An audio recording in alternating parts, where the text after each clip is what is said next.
Standing at my boss's funeral in the pouring rain, his daughter Jessica handed me a termination letter and said the company was moving in a new direction, one that didn't include me after 8 years of loyal service. What she didn't know was that her father had made me the only person who could save their biggest contract, and her arrogance was about to cost her everything. My name is Michael, and I never thought I'd be holding my termination letter at my boss's funeral. Richard Morrison had been like a father to me for 8 years, teaching me everything about running Morrison Manufacturing from the ground up. I started as a warehouse worker fresh out of community college, drowning in student debt, and he saw something in me that nobody else did. The rain kept falling as mourners walked away from the gravesite, but Jessica Morrison grabbed my arm before I could leave. She was Richard's only daughter, 28 years old with a shiny MBA and exactly 3 months of experience in her father's company. Her designer funeral dress probably cost more than most of our workers made in a week. "Michael, we need to discuss your future with the company," she said, her voice cutting through the sound of raindrops on umbrellas. I followed her to the parking lot, thinking she wanted to talk about keeping things running smooth during this difficult time. Our biggest client, Henderson Industries, had a contract renewal meeting scheduled for next week. Richard had spent months preparing for it, and I knew every detail by heart. Instead, Jessica pulled out an envelope from her purse and handed it to me. "This is your termination notice, effective immediately." I stared at the paper, water spots already forming on the official letterhead. "Jessica, there has to be some mistake. The Henderson contract needs to be renewed by Friday, or we lose 60% of our business." She crossed her arms and looked at me like I was bothering her at the worst possible moment. "The company is moving in a new direction. We need fresh leadership, not old-fashioned management styles that held my father back." My heart started pounding, but I kept my voice steady. Richard trusted me with the Henderson relationship. They specifically asked to work with me on the renewal. "Well, they'll have to work with me now," she snapped. "I'm the owner, and I make the decisions. Your services are no longer needed." I felt like someone had punched me in the stomach. 8 years of working nights and weekends, of learning every machine in the factory, of building relationships with clients and suppliers.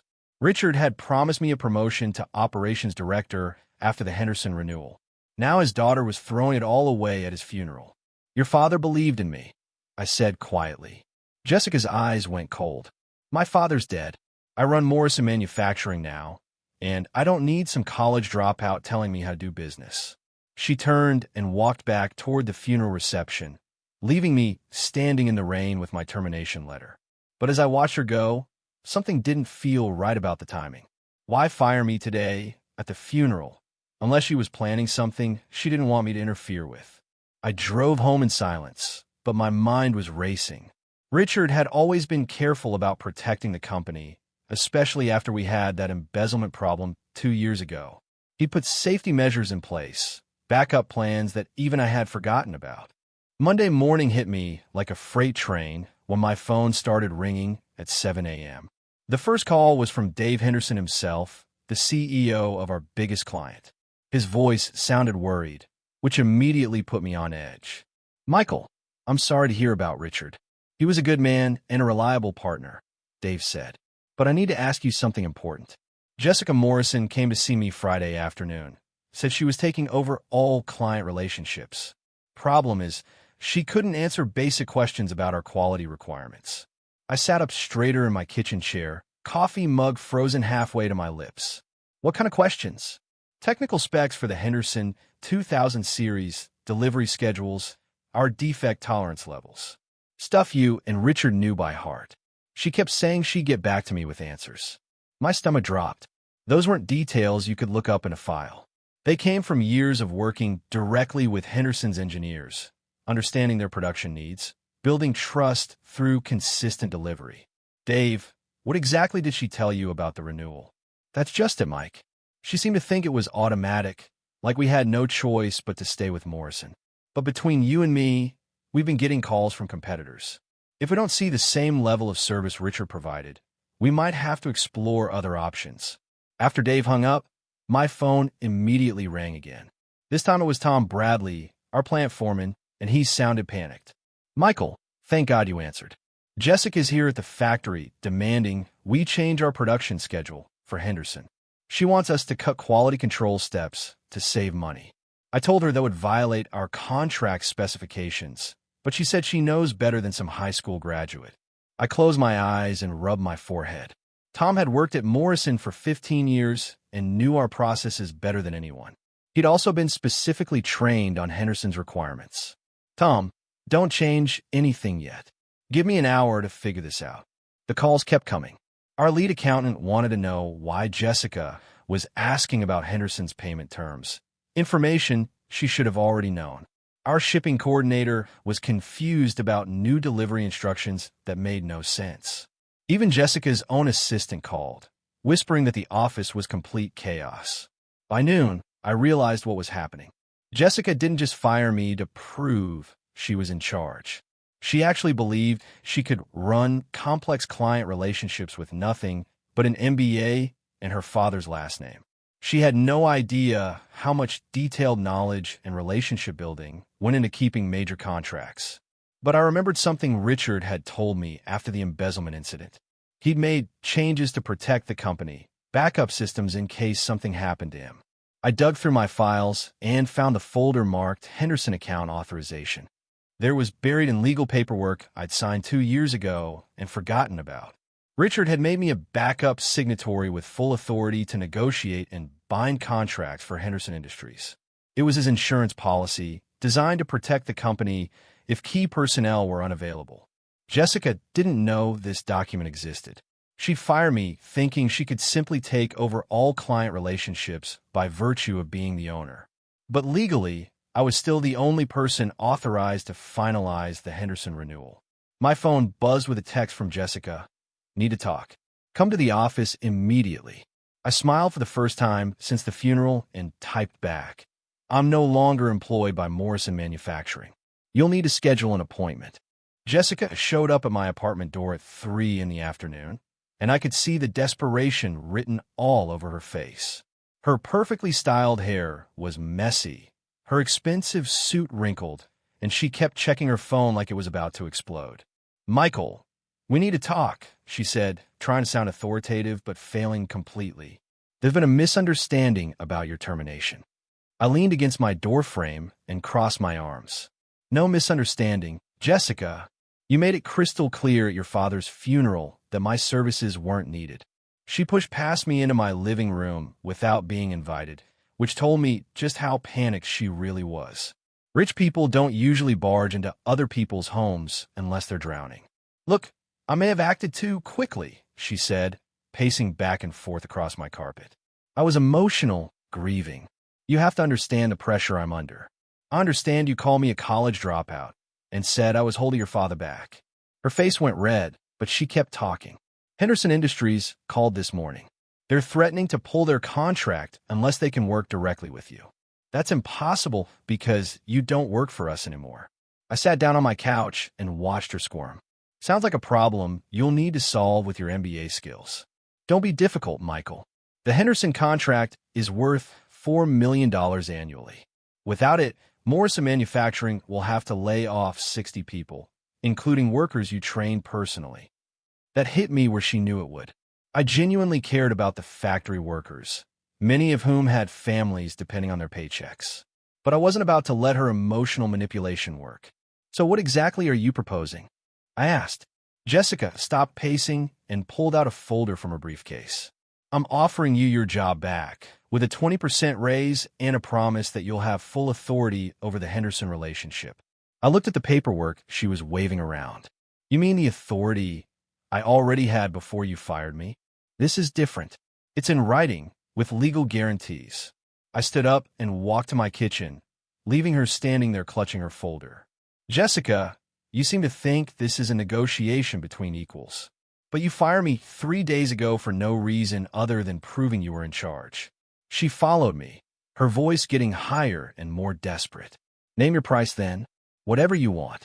Salary, benefits, title, office space. Just come back and save the Henderson deal. I turned around and looked at her directly. You really don't understand what's happening here, do you? What do you mean?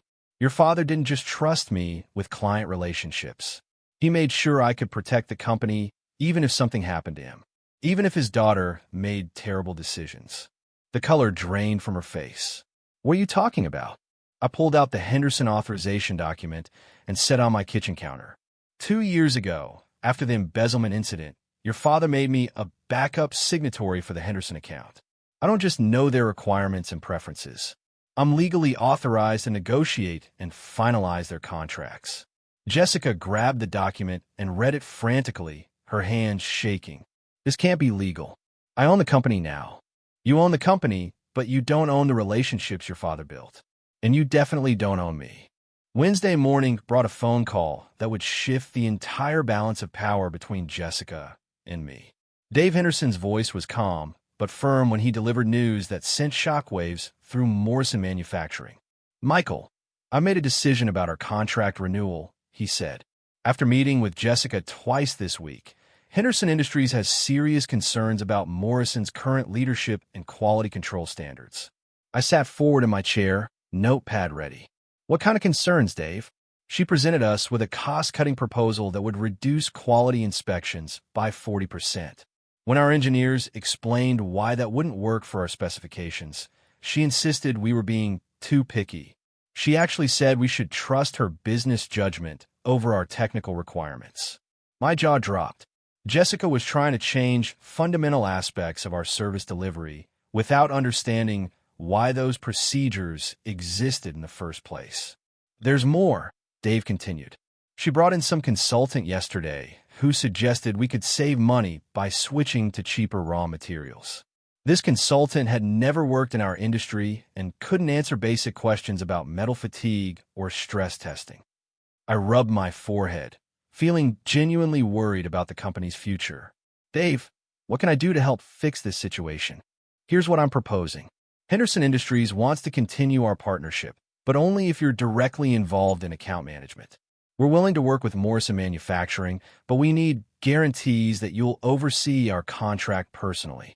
Before I could respond, my doorbell rang. Through the window, I could see Jessica's car in my driveway, along with 2 other vehicles I didn't recognize. Dave, can I call you back in an hour? I think Jessica's here with reinforcements. I opened the door to find Jessica standing with 2 men in expensive suits. One was older, probably in his 60s, with silver hair and the kind of confident posture that screamed corporate lawyer. The other was younger, maybe 40, carrying a briefcase and looking like he'd rather be anywhere else. Michael, this is Robert Fletcher from Fletcher & Associates, Jessica said, gesturing to the older man. He's our corporate attorney. And this is Mark Stevens, our new operations consultant. I stepped aside to let them in, curious about what kind of show Jessica was planning to put on. Fletcher immediately took charge of the conversation. Mr. Michael, my client is prepared to offer you a very generous package to return to Morrison Manufacturing. We're talking about a 40% salary increase, profit sharing, and executive benefits. I looked at the consultant, who was fidgeting with his briefcase and avoiding eye contact. Mark, what's your background in manufacturing? Well, I have an MBA from Northwestern, and I've done operational consulting for several companies in the service sector. Service sector, I repeated. Ever worked with metal fabrication, quality control systems, industrial safety protocols? His face went red. Not specifically, but business principles are universal. I turned to Fletcher. Robert, I assume Jessica explained the Henderson authorization document to you? The lawyer's confident expression flickered for just a moment. We believe that document may not be legally binding given the change in company ownership. I walked to my desk and pulled out a second folder I've been saving for exactly this moment. Actually, I had our mutual friend at Henderson Industries review the authorization with their legal team yesterday. They confirmed it's completely valid and binding. Jessica's face went white. What mutual friend? Dave Henderson called this morning. He's decided that Henderson Industries will only renew their contract if I personally manage their account. Not as your employee, but as an independent contractor with full decision-making authority. Fletcher and Stevens exchanged worried glances while Jessica started pacing again. Here's what I'm proposing, I continued. enjoying the moment more than I probably should have. I'll form my own consulting company. Morrison Manufacturing will be my first client, and I'll handle the Henderson renewal as an independent contractor. What would that cost? Fletcher asked carefully. I smiled and pulled out the contract I'd been preparing. $100,000 for saving the Henderson account, plus ongoing consulting fees for any additional work Jessica needs help with. Jessica's mouth fell open. 100,000? That's insane. Jessica, Henderson's contract is worth $4 million annually. Losing it would cost Morrison 60 jobs and probably bankruptcy within 6 months. My fee represents 2.5% of the value I'm saving. Fletcher studied my contract proposal, his lawyer brain clearly calculating the costs and benefits. This is highly unusual, but given the circumstances. There's one more condition, I added. I want a formal apology from Jessica, acknowledging that firing me was a mistake and that she acted without understanding the full scope of my responsibilities. Jessica looked like she wanted to crawl under my coffee table. Stevens was writing furiously in his notepad, probably documenting the disaster his first consulting assignment had become. Fine, Jessica whispered. I apologize. I made a mistake. I shook my head. Not to me, Jessica. To the employees at Morrison Manufacturing. They deserve to know why their jobs were almost lost and how we're fixing the situation. The room fell silent except for the sound of Fletcher's pen scratching across legal documents. The Henderson Industries conference room fell completely silent when I finished presenting our 3-year renewal proposal, and I could see Jessica's hands trembling as she waited for their response. We'd spent 2 weeks preparing for this moment, but what happened next would determine whether Morrison Manufacturing survived or collapsed. Dave Henderson leaned back in his leather chair, studying the contract documents spread across the mahogany table. His engineering team had grilled us for 3 hours about quality specifications, delivery schedules, and cost projections. Jessica had tried to contribute several times, but her suggestions showed she still didn't understand the technical requirements. Michael, this proposal addresses every concern we discussed, Dave said finally. The quality control improvements, the expanded testing protocols, the delivery guarantees. This is exactly what Henderson Industries needs for our next phase of growth.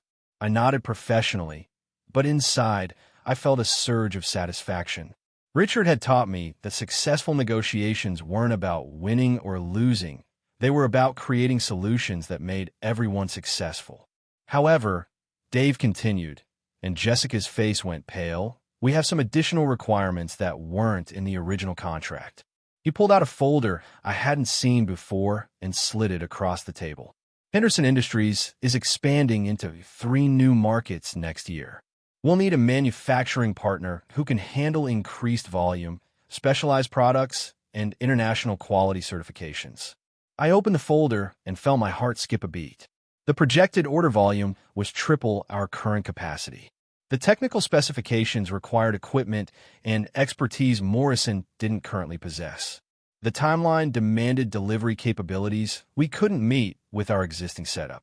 Jessica cleared her throat nervously. Mr. Henderson, Morrison Manufacturing has always been able to adapt to your needs. Dave's expression remained neutral, but I could tell he was testing us.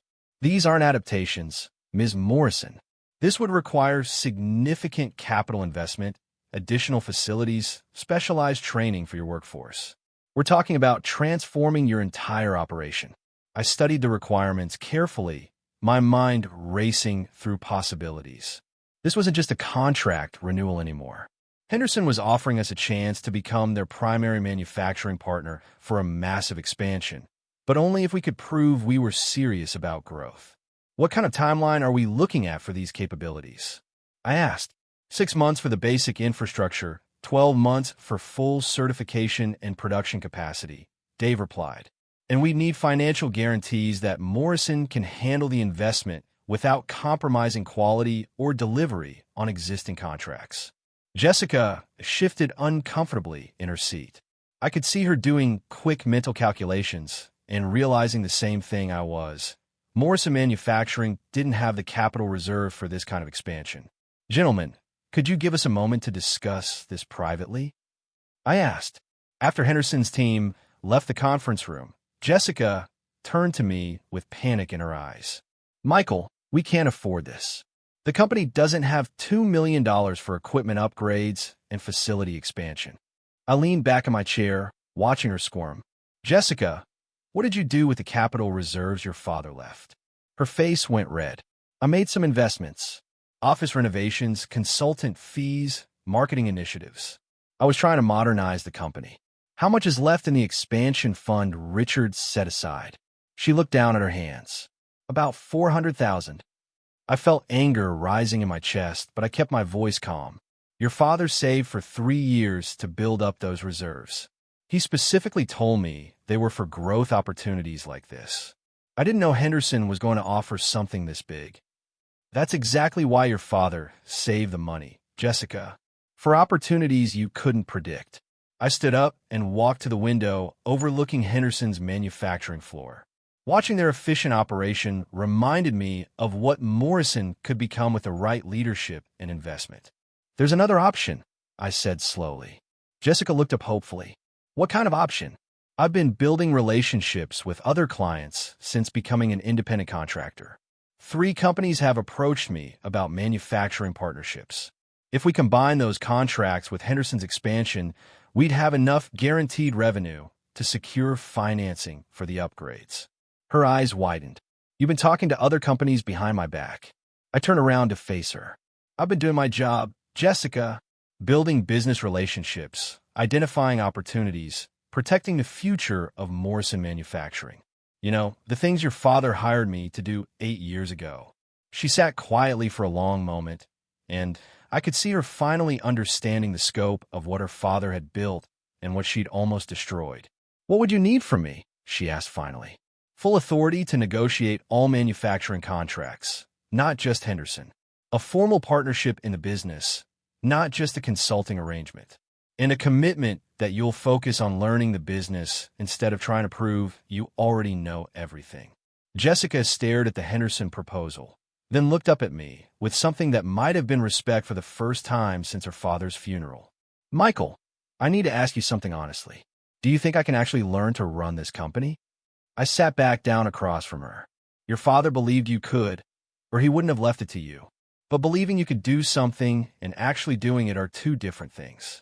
It takes time, humility, and a willingness to listen to people who know more than you do.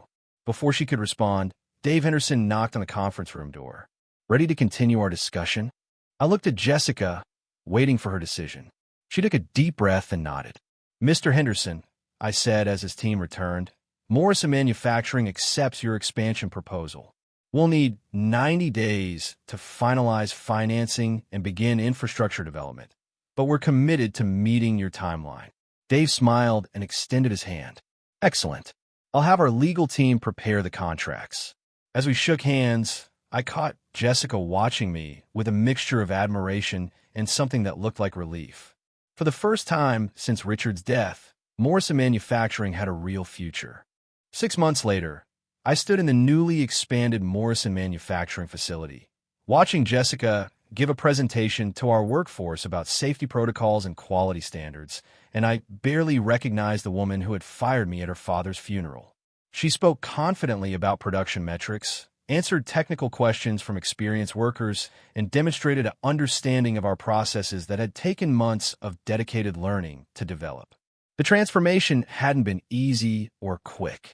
Jessica had spent countless hours on the factory floor, shadowing experienced workers and asking questions that revealed how much she didn't know about her father's business. She'd swallowed her pride, admitted her mistakes, and slowly earned the respect of people who had initially viewed her as an entitled rich kid playing CEO. Michael, can I see you in the office? She called out after finishing her presentation. I followed her to what used to be Richard's office and was now officially ours to share. The walls were covered with charts showing production capacity, client contracts, and financial projections that would have made Richard proud. Morrison Manufacturing had not only survived Jessica's initial incompetence, but had grown into something bigger and stronger than before. The Henderson expansion is ahead of schedule, Jessica said, settling behind the desk with quarterly reports spread out in front of her. Their quality audits came back with perfect scores, and they're already talking about additional contracts for next year. I nodded, reviewing the financial statements that showed profits up 200% from the previous year. The other manufacturing partnerships are performing well too. Miller Industries wants to expand their contract, and we have 3 new prospects scheduled for site visits next month. Jessica leaned back in her chair, a gesture that reminded me painfully of her father. I need to tell you something, Michael. I found another letter from Dad last week, hidden in his safe deposit box. She handed me an envelope with my name written in Richard's familiar handwriting. Inside was a letter dated just 2 weeks before his heart attack. Michael, it read, if you're reading this, something has happened to me, and Jessica is probably struggling to run the company. I know my daughter has potential, but she's never been tested by real adversity. She's going to make mistakes, probably big ones, and she might even fire you before she realizes what she's doing. When that happens, remember that protecting Morrison Manufacturing means protecting her too, even when she doesn't deserve it. You're the son I never had and the leader this company needs. Help her become the leader she can be, but don't let her destroy what we built together. The backup authorizations and financial safeguards I've put in place will give you the tools you need. Use them wisely. Richard. I looked up at Jessica, who was watching my face carefully as I read. When did you find this? 2 days after I signed the partnership agreement, making you co-owner, she said quietly. At first I was angry, thinking Dad had planned everything, including my failure. But then I realized he wasn't planning for me to fail. He was planning for me to succeed, eventually, with your help. I folded the letter and set it on the desk between us. Your father was a smart man, Jessica. He understood that success isn't about avoiding mistakes. It's about learning from them and becoming stronger. She smiled, and for the first time it looked genuine rather than calculated. I have a proposition for you. What kind of proposition? Henderson Industries just offered us a 5-year exclusive manufacturing contract worth $20 million annually. But there's a condition. They want Morrison Manufacturing to open a second facility on the West Coast, which would require a major expansion of our operations. I raised my eyebrows. That's a huge opportunity, but also a huge risk, which is why I think we should take it, Jessica said, pulling out architectural plans and financial projections. But this time, I want us to plan it together from the beginning. No surprise decisions, no assumptions about what the other person knows. Full partnership on every major decision. I studied the expansion plans, seeing possibilities and challenges that would require every bit of experience and wisdom Richard had taught me. This would make Morrison Manufacturing one of the largest independent manufacturers in the region. It would also honor everything Dad built while creating something new that's ours, Jessica added. I thought about the journey from that rainy funeral day to this moment. Jessica had gone from an entitled MBA graduate who fired people at funerals to a business leader who understood the value of experience, relationships, and hard work. She'd earned the respect of our workers, the trust of our clients, and gradually, my forgiveness for the way she'd treated me. Partners, I asked, extending my hand. She shook it firmly. Partners, but I still expect you to tell me when I'm being stupid. I laughed. Jessica, that's what partners do for each other. Looking around the office that Richard had built and we had transformed, I felt a sense of completion that went beyond business success. Jessica had learned that real leadership comes from serving others, not from exercising power over them. She discovered that respect is earned through competence and character, not inherited through family connections. Sometimes the best revenge isn't destroying someone who wronged you. Sometimes it's helping them become the person they were meant to be all along, while building something bigger and better than what existed before. Richard would have been proud of both of us.